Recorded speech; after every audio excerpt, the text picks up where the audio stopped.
Hello students, how are you all? I'm sure you all are fine and taking good care of yourself. So children, let's begin with our next chapter, which is challenging the caste system.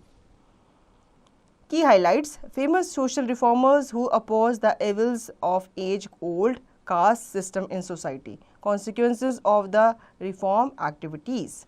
Let's start with the social reformers. After attacking the negative social customs and practices, targeted the rigid division of caste and discriminatory practices.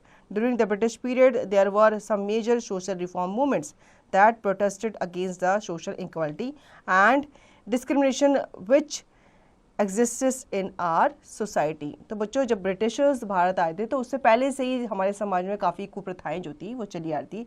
काफ़ी discriminations लोग एक दूसरे से किया करते थे। समाज में जो उच्च दर के लोग थे वो नीचे दर के लोगों से भेदभाव किया करते थे। तो ये जो प्रथा थी ये काफ़ी टाइम से चली आ रही थी और कुछ रिफॉर्मर्स ने इनके अगेंस्ट आवाज़ भी उठाई थी। The Indian caste system is another name for the social stratification prevalent in the Indian subcontinent, where social classes are defined by thousands of hereditary groups often termed as jatis or castes. The caste system has been prevalent in our society since the ancient period. According to the Hindu scriptures, there are 4 varnas: Brahmins, teachers, scholars and priests; Kshatriyas, kings and warriors; Vaishyas, traders; and Shudras, agriculturists, artisan groups. Although the political power was in the hand of the Kshatriyas, Brahmins traditionally enjoyed prestige and privileges. India witnessed a series of social and religious movements during the 19th and early decades of the 20th century. The main aim of the 19th century reformer was to spread knowledge so as to liberate people from deep-rooted superstitions and social evils. The force behind these movements was the emergence of a new intelligentsia, a class which was exposed to Western education and growing contacts between India and the Western world. Here we will study about different caste reform movements pioneered by distinct Indian reformers in different parts of India. It will give us valuable insights into their ways of handling the issues of social reforms. तो बच्चों, Indian caste system जो था वो काफ़ी starting से ancient period से हमारे देश में चला आ रहा था। ठीक है, हमारी जो इंडियन सोसाइटी थी उन्हें 4 वर्णों में क्या किया गया था, विभाजित किया गया था। सबसे ऊपर जो आते थे वो ब्राह्मण्स आते थे, जिसमें टीचर्स थे, स्कॉलर्स थे और जो पंडित वगैरह हुआ करते थे। उसके बाद क्षत्रिय आते थे जिसमें किंग्स एंड वॉरियर्स हुआ करते थे। उसके नीचे 3rd नंबर पे वैश्यास आते थे जिसमें ट्रेडर्स आते थे। और उसके बाद सबसे लास्ट में सबसे नीचे शूद्रास आते थे जिसमें किसान, आर्टिसन ग्रुप्स वगैरह आते थे। ठीक है, हालांकि पॉलिटिकल पावर जो थी वो क्षत्रियास के ही हाथ में थी। ब्राह्मण जो होते थे वो जो प्रिविलेजेस थी उन्हें एंजॉय किया करते थे। इंडिया जो थी उसमें काफ़ी सोशल एंड रिलीजियस मूवमेंट को विटनेस किया during 19th and early decades of 20th century. इस टाइम पे काफ़ी सारे रिफॉर्मर्स इंडिया में पैदा हुए और उन्होंने काफ़ी नॉलेज जो थी वो स्प्रेड की among the literate peoples.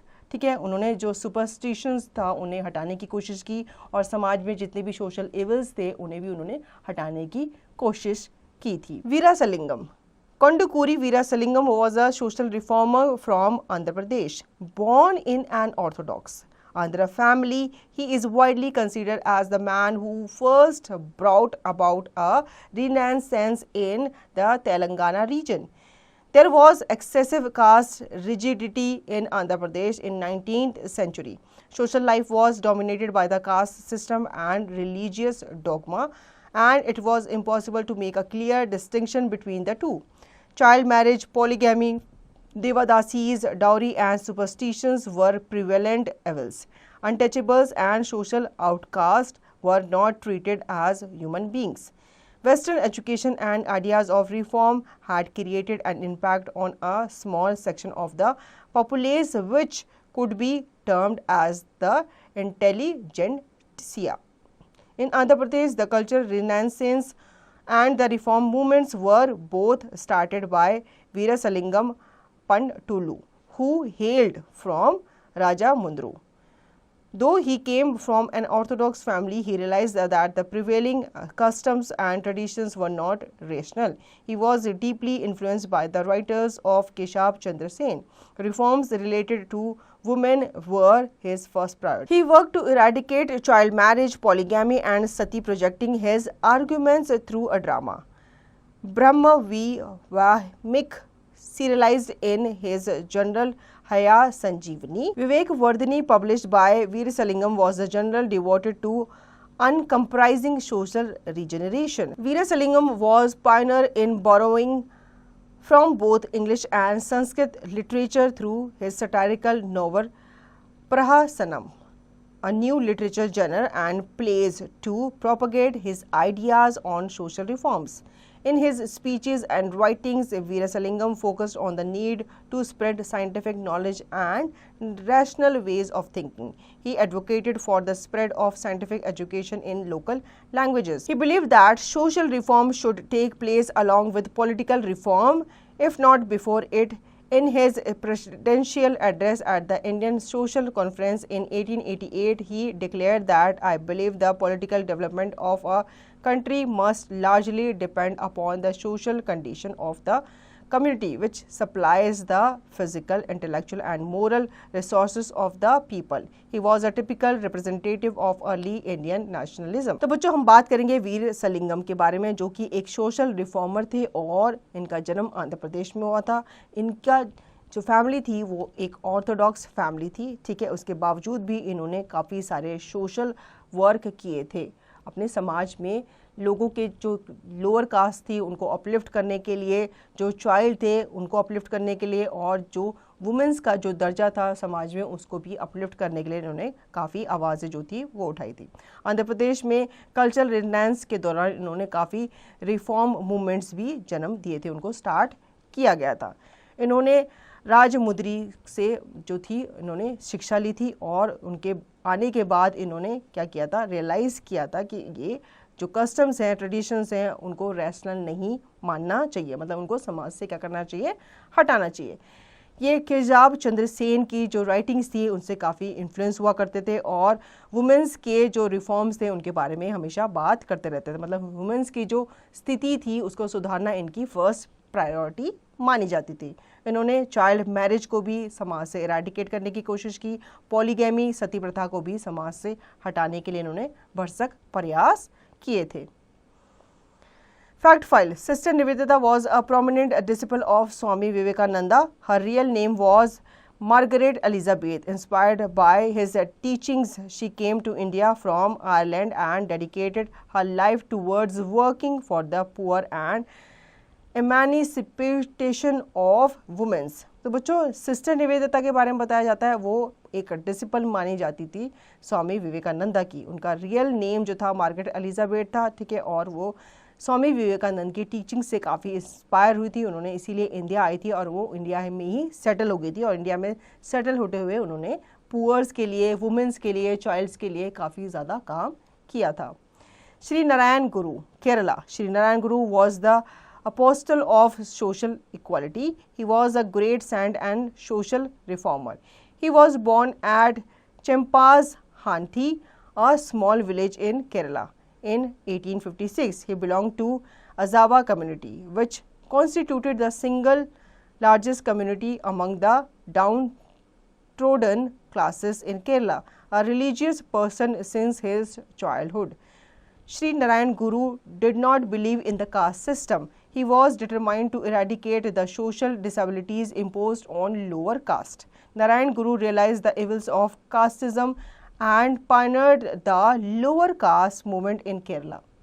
To change the mindset of the masses, he founded an organization in 1903 called SNDP, the Sri Narayan Dharam Paripalana Yogam. He struggled to lift up the downtrodden and worked for their rightful place in society. His most significant message was one caste, one religion, one God for man. He preached that all of us belongs to one caste, the human caste.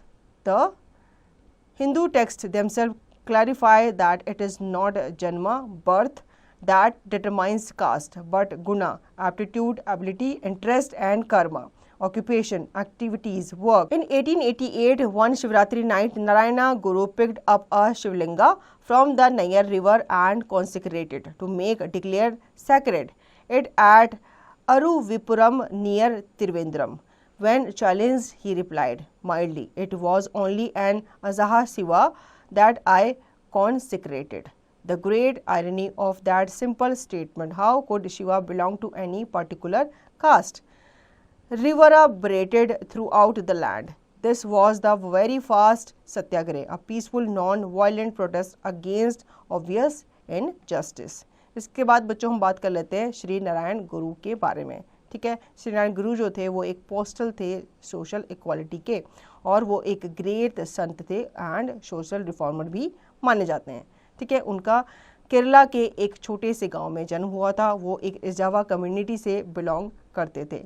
वो काफ़ी religious person माने जाते थे since childhood. ठीक है, और वो किसी भी कास्ट सिस्टम पे बिलीव नहीं करते थे। ठीक है, इवन वो बाकी लोगों से भी यही कहते थे कि लोअर कास्ट के लोगों से आप घृणा करना छोड़ दो।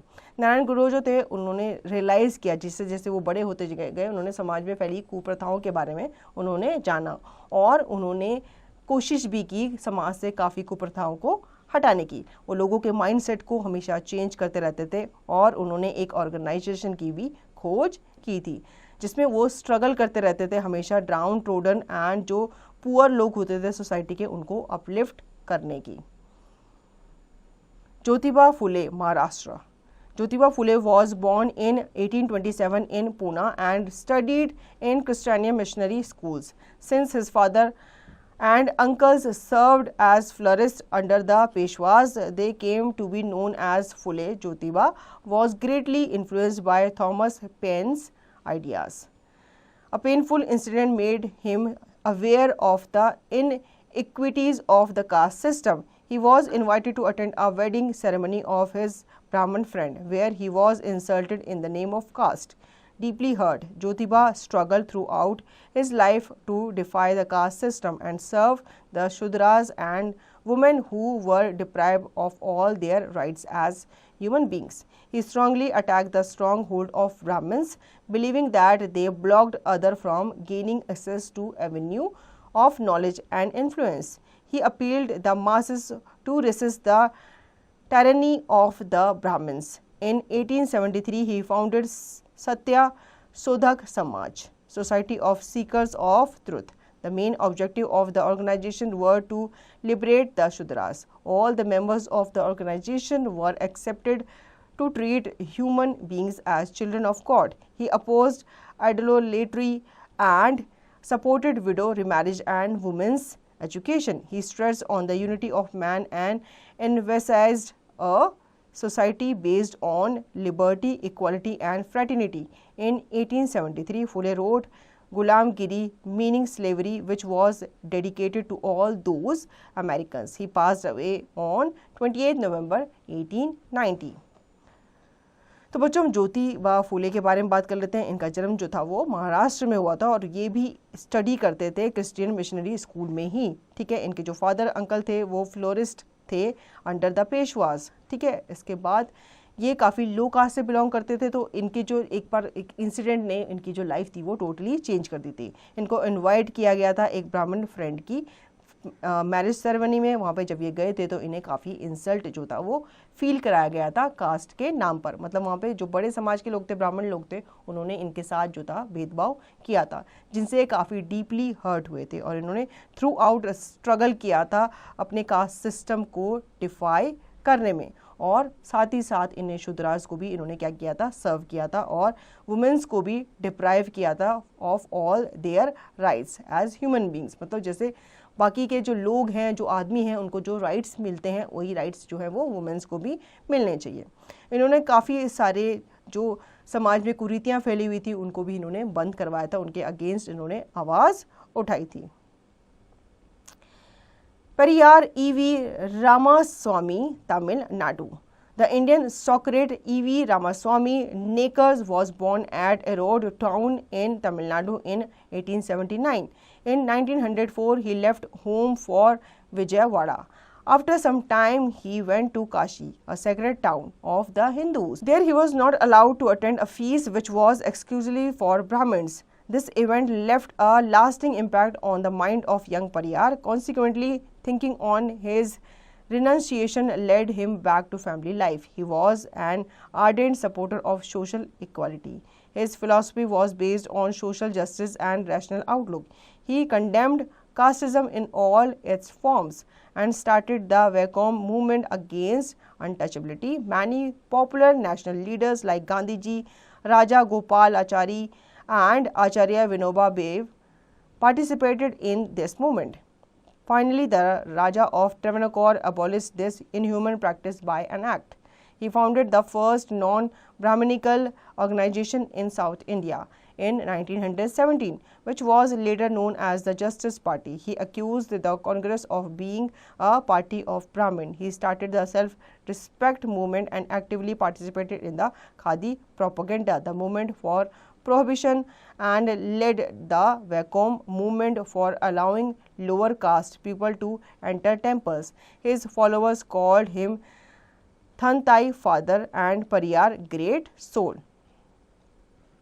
तो बच्चों, परियार भी जो थे वो भी एक सोशल रिफॉर्मर थे, ठीक है, जिनका जन्म जो था वो तमिलनाडु में हुआ था। इन्होंने विजयवाड़ा जो था वो कुछ टाइम बाद छोड़ दिया था, मतलब जब ये बड़े हुए थे तो इन्होंने अपना घर जो छोड़ दिया था विजयवाड़ा, फिर ये चले गए थे। कुछ टाइम बाद जब ये काशी गए थे तो वहाँ पे भी इन्हें एक फीस्ट में, एक दावत में इनके साथ बहुत ह्यूमिलेटिंग एक्ट किया गया। इनको ब्राह्मण्स के साथ बैठने से मना कर दिया गया था और जिसकी वजह से इनके माइंड में ये चीज़ घर कर गई थी कि ये शेड्यूल कास्ट से बिलोंग करते हैं और इनके साथ समाज में काफ़ी भेदभाव किया जाता है। उसके बाद इन्होंने काफ़ी सारे रिफॉर्मर्स एक्ट किए, जो लोअर क्लास के लोग थे उनकी जो स्थिति थी समाज में उसको सुधारने के लिए। काफ़ी सारे social justice and rational outlooks के ऊपर इन्होंने फिलॉसफी जो थी इनकी बेस थी, ठीक है। इन्होंने काफ़ी सारे कास्टिज्म को का भी खंडन किया और काफ़ी सारे समाज में जो कुरीतियाँ फैली हुई थी उनका भी इन्होंने खंडन किया था।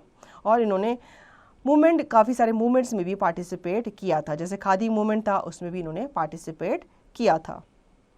Let's think, Dr. B.R. Ambedkar had an ideological difference with Gandhi ji. What was that? Why did he save such differences? तो बच्चों, आपको ये सोचना है कि जो B.R. अम्बेडकर थे उनकी आइडियोलॉजीज जो थी वो गांधी जी से टोटली डिफरेंट थी। अब ये कैसे थी ये आपको आइडेंटिफाई करना है। Doctor B.R. Ambedkar, Maharashtra. B.R. Ambedkar occupies a unique position among the social reformers of the 20th century. He belongs to the Mahor caste and as a child he had to tolerate a lot of injustice. Dr. Ambedkar opposed the humiliating caste system under which millions of people had suffered for centuries. He fought for the cause of the untouchables and tried to raise their social status.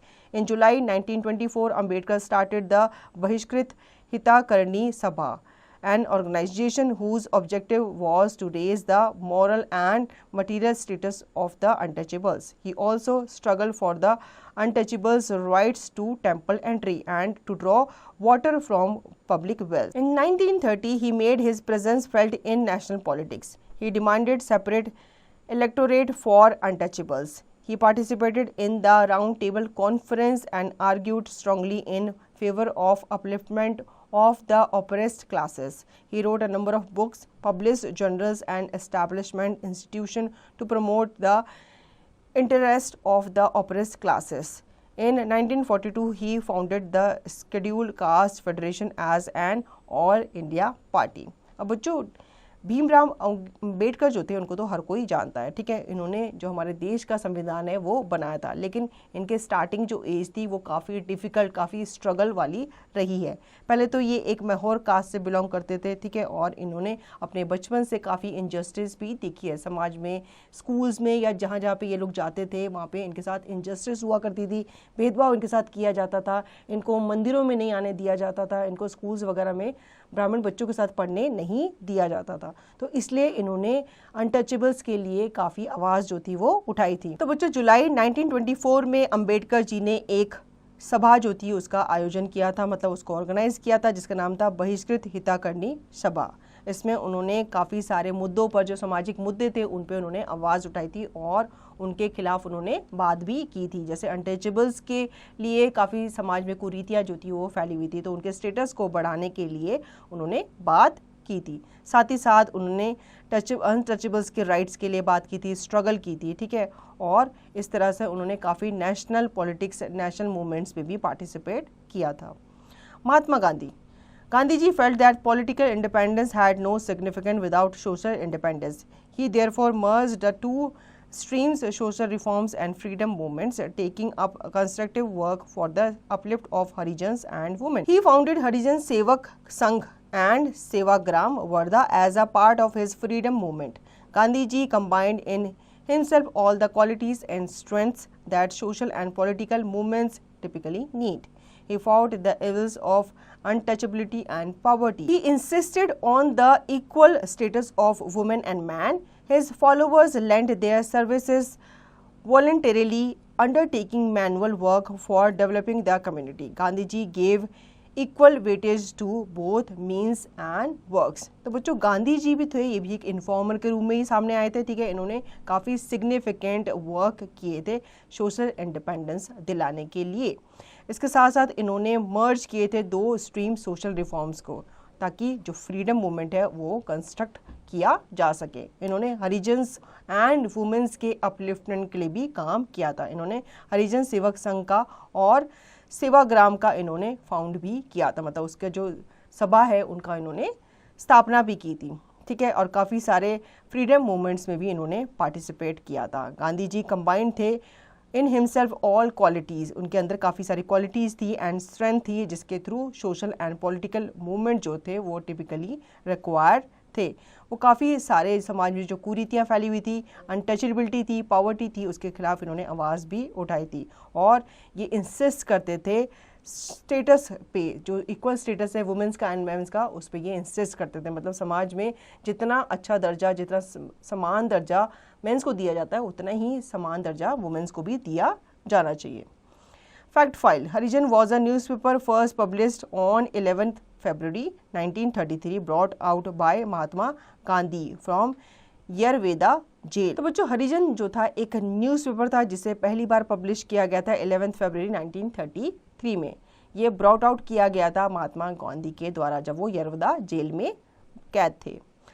Consequences of the reform activities: national leaders and social reformers like Gandhi, Phule and others realized quite early that the country could never achieve freedom without the active participation of all sections of Hindu society. Therefore, it was important to uplift the untouchables and lower caste. Attempts to eradicate untouchability and the launching of Harijan Sevak Sangh were aimed at achieving this political and social aim. Likely, most of the other reformer Gandhiji did not want to disturb the basic structure of Hindu society. Ambedkar, however, did a shy at structural change, with a special emphasis on removing the social stigma burdening the lower caste. The inequalities within the caste system are not ordained by religions. They are a result of social distinctions initially based on functions.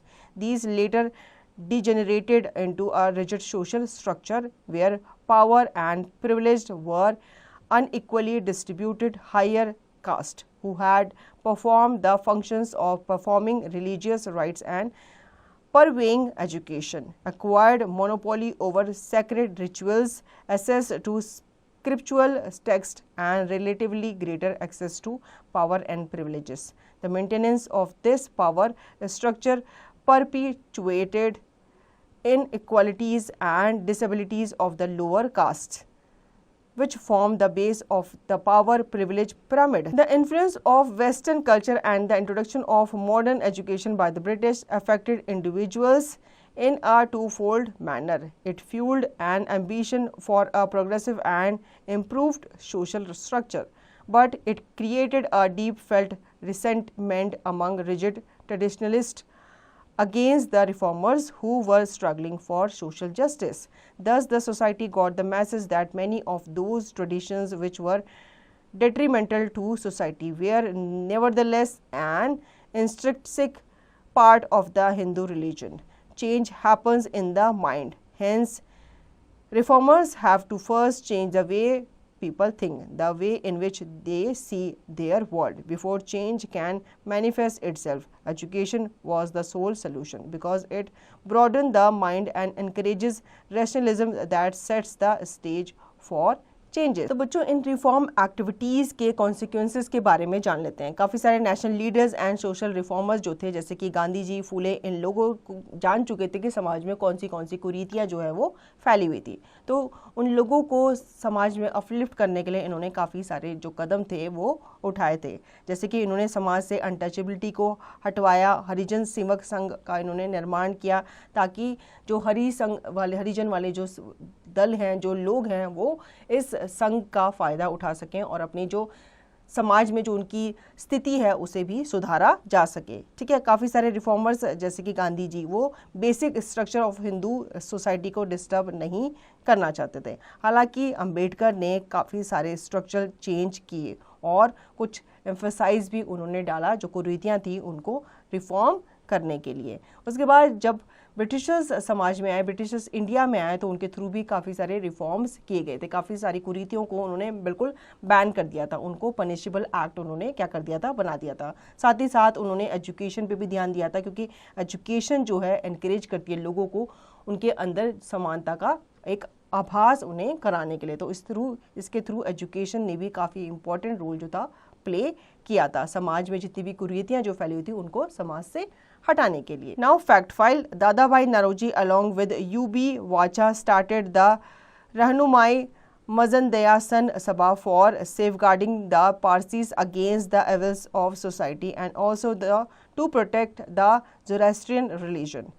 The Shiromani Gurdwara Prabandhak Committee led a movement for the reforms and proper functioning of the Gurdwaras for the welfare of the Sikh community।